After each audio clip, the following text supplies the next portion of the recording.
The apartment felt suffocating that evening, the air thick with unspoken resentments that had been building for months. He sat at the kitchen table, staring at the bills spread before him, when she walked in from another late night out with her friends. Her heels clicked against the hardwood floor with an irritating rhythm that seemed to mock the quietness of his solitary evening. "You're still up?" she asked, not bothering to hide the annoyance in her voice. He looked up, tired eyes meeting her impatient gaze. "We need to talk about the credit card statement. There's another $1,500 charged to restaurants and bars I've never been to." She rolled her eyes dramatically, tossing her designer purse onto the counter. "Here we go again. You're always keeping tabs, always questioning me. I'm an adult, I can spend money however I want." "It's our money," he said calmly, though his jaw tightened. "Money I earn while you've been finding yourself for the past 8 months. I'm not asking you to be a prisoner. I'm asking for basic respect and communication." "Respect?" She laughed bitterly. "You want to talk about respect? You sit here every night like some pathetic hermit while I'm actually living my life. My friends keep asking why I'm even still with you. You're boring. You're predictable. I'm what?" he interrupted, his voice still even but with an edge she'd rarely heard before. She paused, and in that moment of hesitation, something shifted in her expression. A cruel confidence washed over her face, the kind that comes from too many cocktails and enabling friends whispering poison in her ear. "You're replaceable. Do you know that? I could replace you in 24 hours. One day. There are dozens of men who would kill to be with me." The words hung in the air like a grenade with the pin pulled. He felt something inside him crack, not dramatically, but like ice slowly fracturing under pressure. Years of dedication, of coming home every evening, of being faithful, of building a life together, reduced to a dismissive taunt. He stood up slowly, gathering the bills with methodical precision. "Okay." She blinked, surprised by his response. "Okay? That's all you have to say? You say you can replace me in 24 hours. I'm not going to argue with you. I'm not going to beg. I'm not going to compete for someone who clearly doesn't value what we have." He walked past her toward their bedroom. "Go ahead. Try." "What's that supposed to mean?" she called after him, her voice now uncertain. He emerged a minute later with his wallet and keys. "It means I'm going to stay at a hotel for the week. You want to prove you can replace me so easily? The stage is yours. Go on those dates. Meet those men. Find someone better. I won't stand in your way." "You're being ridiculous," she scoffed, but there was a tremor in her voice now. "You're actually going to leave over this?" "I'm not leaving. I'm giving you exactly what you asked for, space to show me how replaceable I am. If you find someone who treats you better, who loves you more, who's more committed to building a life with you, then you'll have proven your point. And if not..." He paused at the door. "Well, that's something you'll have to figure out on your own." "Fine," she shouted as he reached for the doorknob. "Don't come crying back when you realize what you've lost. I'll have someone better by tomorrow night." He turned back one last time, and she saw something in his eyes she'd never seen before, not anger, not hurt, but a quiet resignation. "I genuinely hope you find what you're looking for." The door closed softly behind him, and suddenly the apartment felt much larger and much emptier than she'd expected. She stood in the kitchen, her heart racing with a mixture of anger and something else she couldn't quite name. She grabbed her phone defiantly and opened her dating apps. She'd show him. She'd prove him wrong. By morning, she'd have him begging to come back. She woke up late the next morning, her head pounding from the bottle of wine she'd consumed while rage-swiping through dating apps until 3 in the morning. Her phone showed 127 new matches and countless messages, each one more eager than the last. She smiled through her hangover. See? This was going to be easier than she thought. The first message she opened read, "Hey gorgeous, you up? Come over." She deleted it. Too crude. The second, "You're hot. Want to hang out?" She cringed at the grammar and kept scrolling. The third seemed promising, "You have a beautiful smile. I'd love to take you to dinner tonight." She responded immediately, and within minutes, They'd arranged to meet at an upscale restaurant downtown. She spent the afternoon preparing, trying on 5 different outfits, perfecting her makeup, styling her hair just right. As she looked in the mirror, she pushed away the small voice reminding her that he used to tell her she looked beautiful even in sweatpants on Sunday mornings. That was different. That was boring. Tonight was exciting. The date, however, was anything but exciting. Daniel, or was it David, spent the entire dinner talking about his cryptocurrency portfolio, his luxury car lease, and his high-value male philosophy he'd learned from podcast gurus. When the check came, he made an elaborate show of paying, then immediately asked if she wanted to continue the evening at his place. "I should probably get home," she said, uncomfortable with how quickly he'd shifted gears. His demeanor changed instantly. "Seriously? I just spent $200 on dinner. You can't even." She left before he finished the sentence, feeling something cold settle in her stomach. She told herself it was just bad luck. The next one would be better. The next one wasn't better. Neither was the one after that. By day 3, she'd been on 7 dates, and each one blurred into a disappointing pattern. They were interested in her appearance, in her availability, in what she could offer them that evening. But none of them asked about her dreams, her fears, her thoughts on anything meaningful. One particularly handsome match took her to an expensive club where he spent more time taking selfies and checking his phone than talking to her. Another seemed perfect until he mentioned his wife halfway through drinks, proposing a discreet arrangement. One wanted to split the check after ordering the most expensive items on the menu. Another brought her back to his apartment only for her to discover he lived with 3 roommates in conditions that suggested they'd never heard of cleaning products. Between dates, she posted carefully curated photos on social media, pictures of restaurant meals, cocktails, sunset views, each one crafted to suggest she was living her best life. Her friends commented with fire emojis and encouraging messages. "You're thriving. He's probably so jealous. Show him what he's missing." But late at night, when she came home to the empty apartment, the silence felt accusatory. She'd catch herself almost calling out to tell him about something funny that happened, only to remember he wasn't there. The apartment looked the same, but felt different.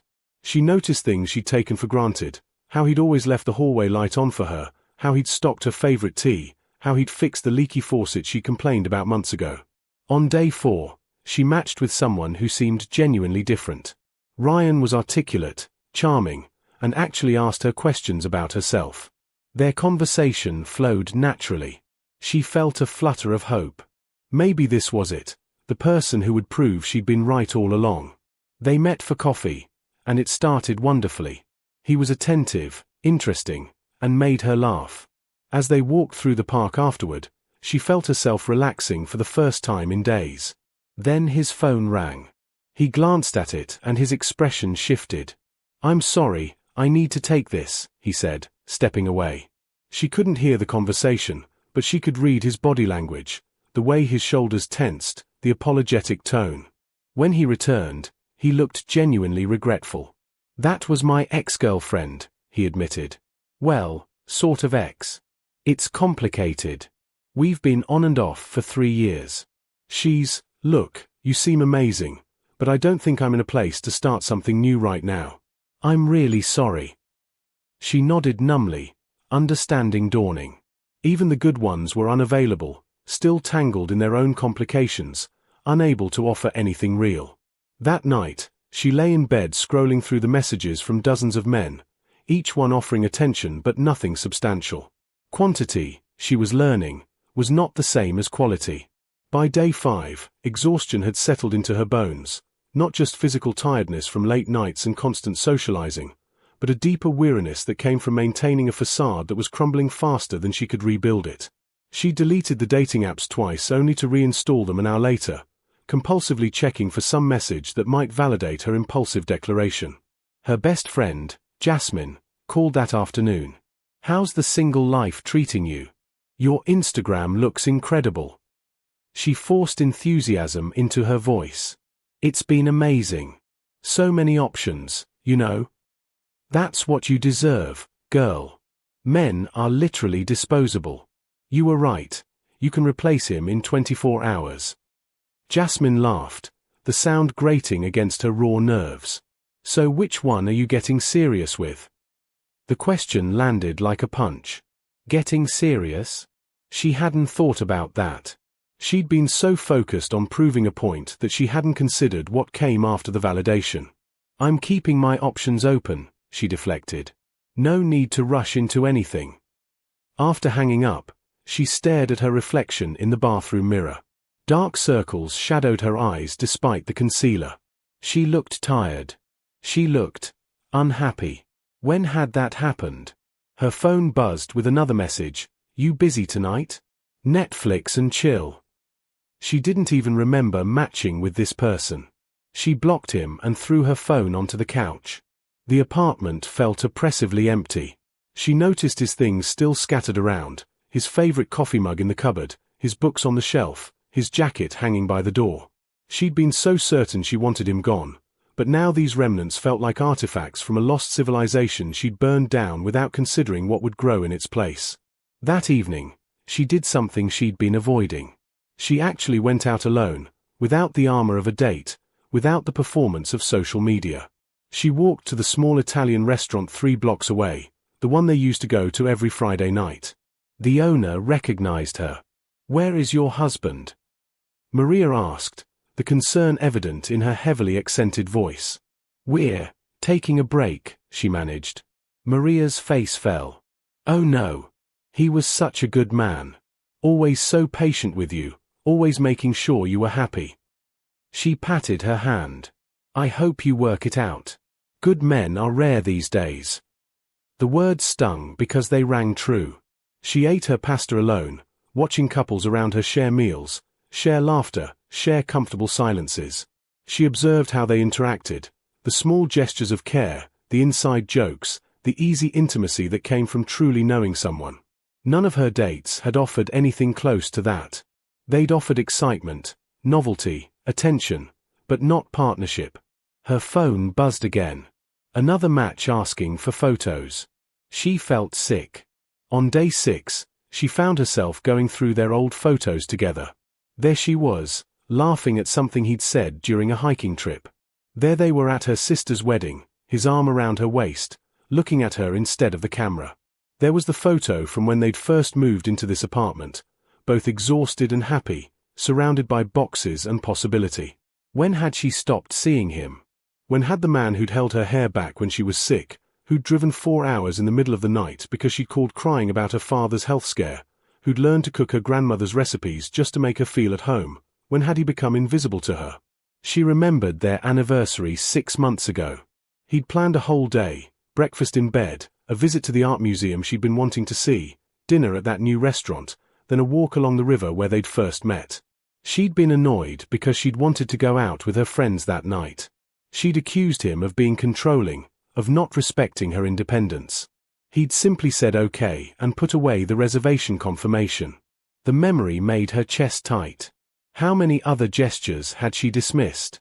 How many times had he tried to connect while she'd pulled away, always looking for something more exciting, something that validated her in ways she couldn't even articulate?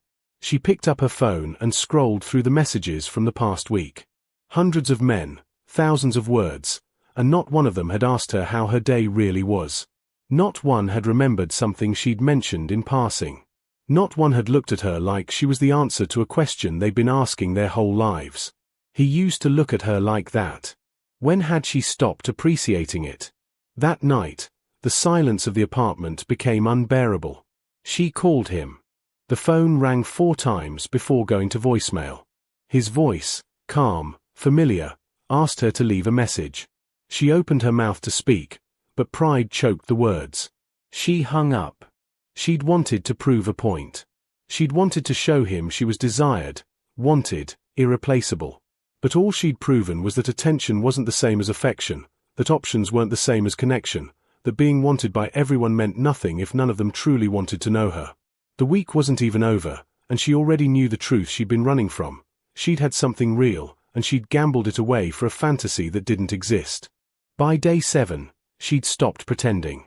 No more dates, no more apps, no more carefully filtered photos suggesting a life of liberation and excitement. She'd spent the morning cleaning the apartment, touching his things with a reverence she'd never shown when he was there. His favorite coffee mug felt heavy in her hands, weighted with regret. She practiced her apology speech in the mirror, but the words felt inadequate.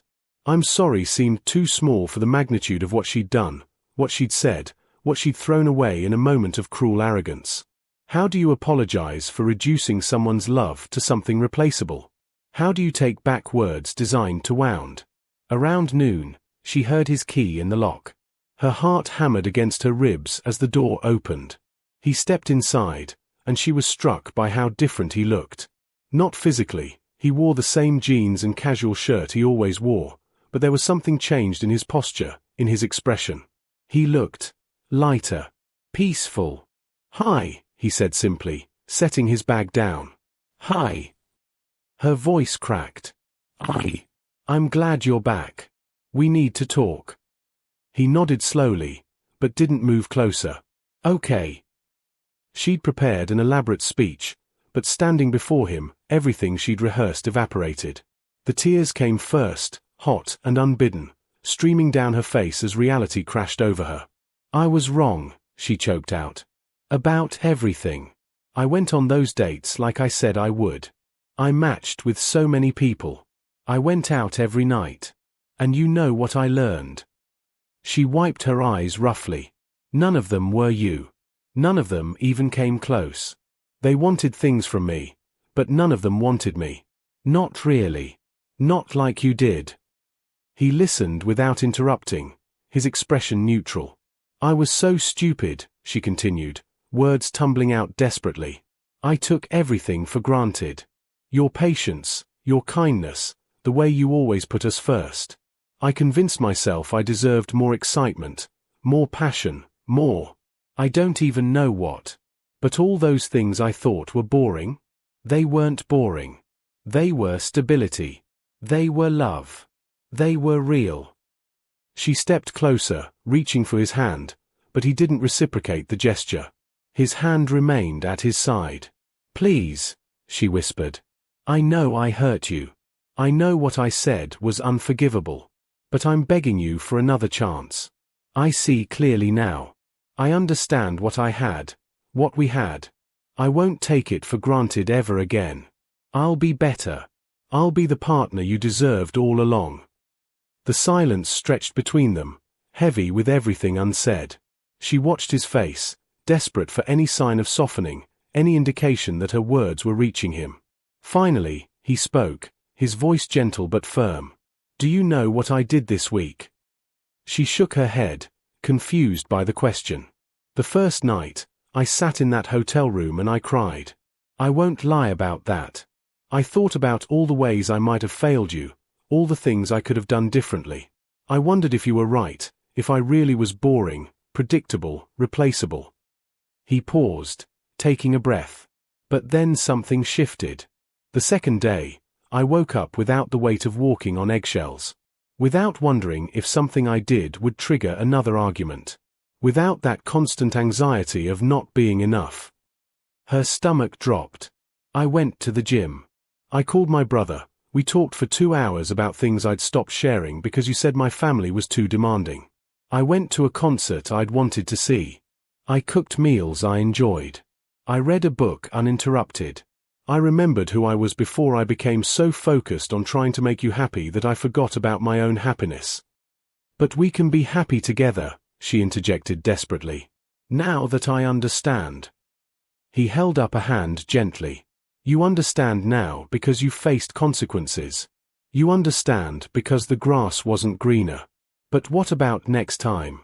What about when things get routine again, when the excitement of reconciliation fades, when you start wondering again if there's something better out there?" "There isn't," she insisted. "I know that now." "Maybe," he said softly. "But I spent this week discovering something important. I don't need someone who only values me after testing the alternatives. I don't need someone who threatens to replace me when they're angry. I need someone who chooses me even when things are boring, even when life is routine, even when temptation whispers that something better might exist." "I'm choosing you now," she said, her voice breaking. "You're choosing me because the other options disappointed you. The truth of his words hit like a physical blow. She wanted to argue, to insist that wasn't true, but deep down, she knew he was right. The afternoon sun filtered through the apartment windows, casting long shadows that seemed to physically represent the distance growing between them. She sat on the couch, tissues scattered around her, watching him move through the space with quiet purpose as he began to gather more of his belongings. Each item he packed felt like another piece of their shared history being dismantled. "I love you," she said, the words desperate and raw. "Doesn't that matter?" He paused, holding a framed photo of them from 2 years ago, back when her smile reached her eyes when she looked at him. "It does matter. I believe you do love me, or at least you love the security and stability I represented. But love isn't enough when respect is missing. You didn't just say you could replace me in a moment of anger. That statement came from somewhere deeper, from a place where you genuinely stopped valuing what we built together." "People make mistakes," she pleaded. "People say things they don't mean when they're angry." "You're right. But there's a difference between saying something hurtful in the heat of the moment and actually meaning it enough to act on it. You didn't just say it, you were eager to prove it. You couldn't wait to show me how replaceable I was."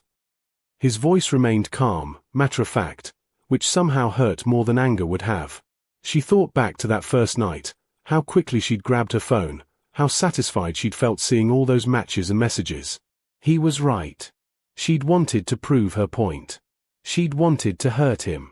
"I've been thinking about the last year," he continued, folding a sweater methodically.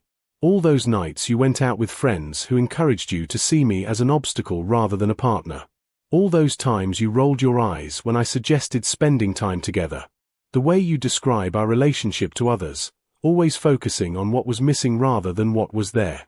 I kept trying to be more exciting, more spontaneous, more whatever I thought you needed. But it was never going to be enough because the problem wasn't me. It was that you'd stopped choosing us." "I'll choose us now," she whispered. "Every day. I swear." He finally looked directly at her, and she saw something in his eyes that terrified her more than anger or hurt, pity mixed with resolution. "Here's what I learned this week. I deserve someone who doesn't need to lose me to appreciate me.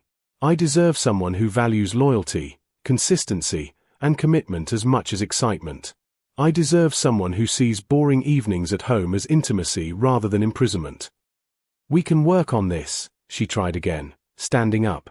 "We can go to counseling. I'll change. I'll prove it to you. I don't want you to change for me. I want you to change for yourself. But that's work you need to do on your own." He zipped his bag and faced her fully. "I spent 3 years of my life trying to be enough for someone who was always looking for something more. I'm tired. I'm tired of trying to prove my worth. I'm tired of feeling like I'm in a constant audition for a role that can be recast at any moment." The finality in his voice made her knees weak. "So that's it. You're just giving up on us." "I'm not giving up. I'm choosing myself. There's a difference." He moved toward the door, then turned back one last time. "I hope you find what you're looking for. I genuinely do. I hope you figure out why external validation became more important than genuine connection. I hope you learn to appreciate stability before you're too old to find it again. But I can't be the person who waits around while you figure that out. Please," she sobbed, the word barely intelligible. "Please don't leave. I can't do this without you." His expression softened slightly, but his resolve didn't waver. "That's the thing, you can. You're stronger than you think. You just spent a week proving you could get attention from dozens of people. Now maybe spend some time figuring out why that attention felt hollow. Why none of it filled the space you were trying to fill." He opened the door, and she watched her last chance walking away. "Wait," she called out, her voice small. Can we at least talk in a few months? When I've worked on myself. When I've proven I've changed." He stood in the doorway, backlit by the hallway light, and she was struck by how much this moment mirrored the night he'd left a week ago. Except now, the roles felt reversed. Now, she was the one desperate to hold on while he was the one finding freedom in letting go. "Maybe," he said finally, but they both knew it was the kind of maybe that meant no. "But don't change for me. Don't work on yourself with the goal of winning me back. Do it because you deserve to be a better version of yourself. Do it because the person you were this past year, the one who dismissed kindness as weakness and stability as boring, that person wasn't happy either. You were just looking for happiness in all the wrong places. I see that now, she whispered. I know you do. But seeing it and actually changing are different things. That takes time and work and honesty with yourself that can't happen while you're trying to win someone back. He gave her a sad smile. Take care of yourself. The door closed with a soft click that echoed like thunder in the empty apartment. She stood frozen, staring at that closed door, waiting for it to open again, waiting for him to change his mind. But minutes passed, then an hour, and the door remained closed. Finally, she sank to the floor, her back against the couch, and let herself feel the full weight of what she'd lost. Not just him, but the life they'd built, the future they'd planned, the person she'd been when someone loved her unconditionally. She'd thrown it all away to prove a point that had only proven her wrong. Her phone buzzed with a notification. Another match, another message, another stranger offering empty attention. She picked up the phone, stared at it for a long moment, then deleted every dating app. The constant stream of validation had become nauseating. She finally understood what he'd been trying to tell her. Being wanted by everyone meant nothing if she didn't know how to value being loved by someone. The apartment felt different now. Not just empty, but hollow. All the things that had felt like chains now revealed themselves as anchors. The routine Friday dinners had been tradition. The quiet evenings had been peace. The predictability had been security. She'd mistaken comfort for complacency and in her arrogance had gambled away something irreplaceable while convinced she could replace it in 24 hours. As the sun set and darkness filled the apartment, she didn't turn on the lights. She sat in that growing darkness and finally, truly began to understand the difference between attention and love, between options and commitment, between the excitement of novelty and the depth of genuine partnership. He'd said she needed to work on herself, and he was right. But as she sat there alone, she also understood the cruel irony. By the time she became the person who could truly appreciate what they'd had, he would already have found his peace without her. The week she'd spent trying to replace him had taught her an invaluable lesson. Some things, once lost, can never truly be replaced. And some mistakes, no matter how desperately you wish to undo them, become the teachers that shape the rest of your life. She'd said she could replace him in 24 hours. She'd been wrong. She'd spend years trying to find even a fraction of what she'd so carelessly thrown away. But he had already moved on. And in his moving on, he'd found something she was only beginning to understand. The peace of choosing yourself, the strength of knowing your worth, and the freedom of refusing to be anyone's backup plan.